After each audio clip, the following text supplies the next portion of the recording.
Yo, what's going on, guys? Welcome back to a brand new video on the channel. Inside of today's video, I'm going to be bringing you guys the best comps, strategies, tips, whatever else for the anniversary challenge, which is coming into the game in a few games time.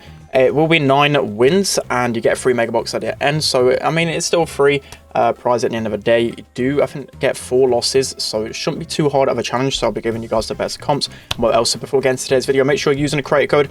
Mine would be greatly appreciated. So without further ado, let's jump straight into it. All right, guys, so jumping into the first map, which is going to be Undermine Gem Grabs. So to start off with, as always with these challenges, the first few rounds are going to be pretty simple. So for me, you don't really need to overcomplicate things at the moment. So Gene, he's always going to be the best mid inside of Gem Grab at the moment. You don't even need a max or whatever else, just a Gene in the mid. That's going to be pretty simple. But if you want to experiment with other stuff, you can go the likes of a Bell, a Sprout, a Piper, and even a Jessie. If you're a free-to-play player, you can go for Jessie in the middle. And then down the lane, Tara is by far the best lane on this map. You've got her pets that can push every single lane inside of a game. Once you get her super as well, it's going to be really hard to push out that Tara, and she's just basically going to continue to win lane over and over again. Also, Crow is an amazing pick on this map because you've got his slows, and it's really good for scouting the bushes. His normal base attack as well will be really good. And you've got other brawlers as well can synergize well. As I said, you can basically use your comfortable brawlers on these maps. It shouldn't be too hard. But anyways, you've got the likes of Amber that can break open all the grass and make it hard for enemies to sneak up on you. You've got the likes of Max who synergize well with basically every single brawler in the game right now. Spike Purple is going to be insane on the lane. Literally in every single meta, Spike Purple is going to be really good on this map. You've got the likes of Carl, Stu, Ems is good as well. And even the Rosa, if you're a free-to-play player, you can pick Rosa on this map. But yeah, Undermine, it's going to be pretty simple. Just not really too much room to overcomplicate things. Just, you obviously got to pick your mid brawler, you got to pick your lane brawler. As long as you got some type of carry brawler that can do really well with a super, just like the Tara, as I said, or even like a Spike, is going to be really dominant down the lane. But that's going to be Undermine, the first map right there. Let's hop into the next one. All right, guys, moving on to map number 2, which is going to be Ahoy Bounties. So for this map, by far the most dominant brawlers are going to be Sprout and Tick. If you've played any Ahoy, you know how toxic these two brawlers are. They're going to be able to command their lanes so easily. So there's going to be the 2 top picks for me. Then it can be up to you what you use in mid. I think Squeak is a really good option in the middle. Not a lot of people might, a lot of people might not have Squeak because he's obviously just came out into the game. But it can be really good because you can basically shoot your shot over the walls. You've got his super as well. It's going to be a really good hybrid option. And he's pretty tanky in the middle because like these throwers are going to be countering a lot of these long-range sniper brawlers.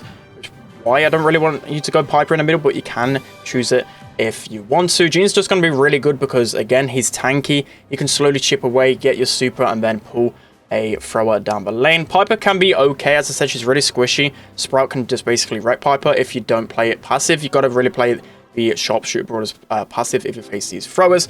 And then everything else, you can kind of run brawlers that counter the throwers if you really want to, if you want to risk it. The likes of Carl and Mortis are going to be absolutely insane against the throwers. The aggressiveness is going to be really good, especially as a Carl or Mortis. If you can get on that Sprout, you're going to have a field day. You're going to absolutely wreck the Sprout, just constantly killing him over and over again. So an aggro option could be an underrated pick on this map.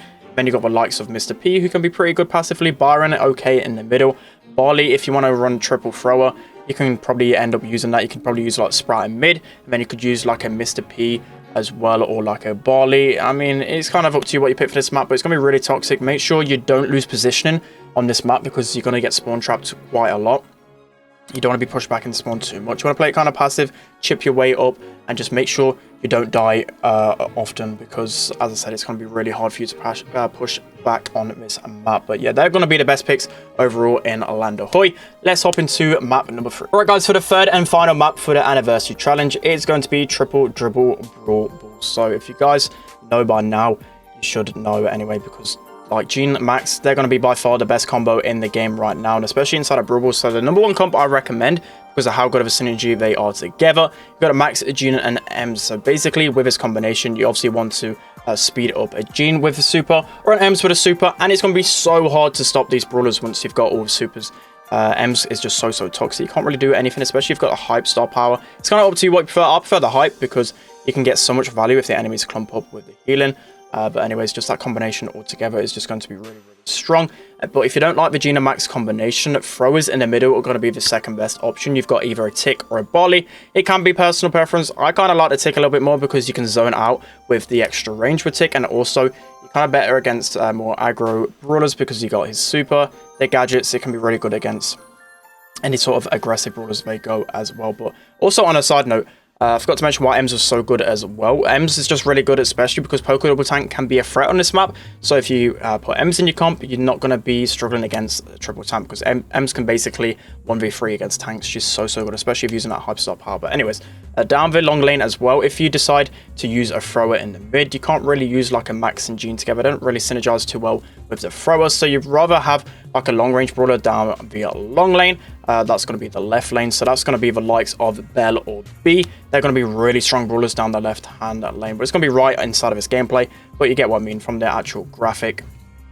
You want to send them down the long lane. Bell's going to be absolutely OP against everyone right now, and B as well. B's just going to be insane down that lane because she can deal with aggro really well. She can just, especially if you can stay alive for a long time, keeping those 3k shots, you're going to be having a good time. So Stu's also going to be a good option. Stu can be really good synergized with a thrower because you can put a gadget in the back and that thrower is going to get the extra speed, making it a lot easier for them to control the map and the outcome of the game. Surge is going to be an absolutely goated pick on Triple Dribble. Probably one of the best brawlers on Triple Dribble right now because he can run around all 3 lanes. He can TP into the mid, get his first super. When he gets his 3rd level, he can even go down the long lane. He's going to be a good counter to brawlers like Cole, who's really prevalent in this meta. So yeah, Surge can be pretty underrated as well. But you've got other brawlers. You've got Cole, you've got Tara.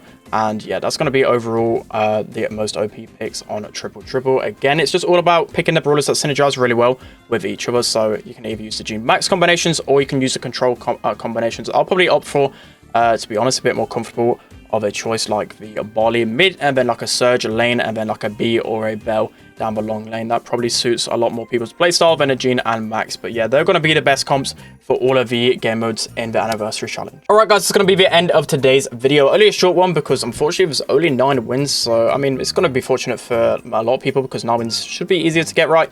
But in terms of like depth and whatever else, I don't really need to go too in depth into what combinations to pick. These brawlers should definitely be enough for you to get the wins on this one. I'll probably help out a few people on an Anniversary Challenge as well, so make sure you join in my Discord. I'll be doing a few of those as well. If you're really scared about not winning this challenge, I'll be helping a few guys out as I just mentioned.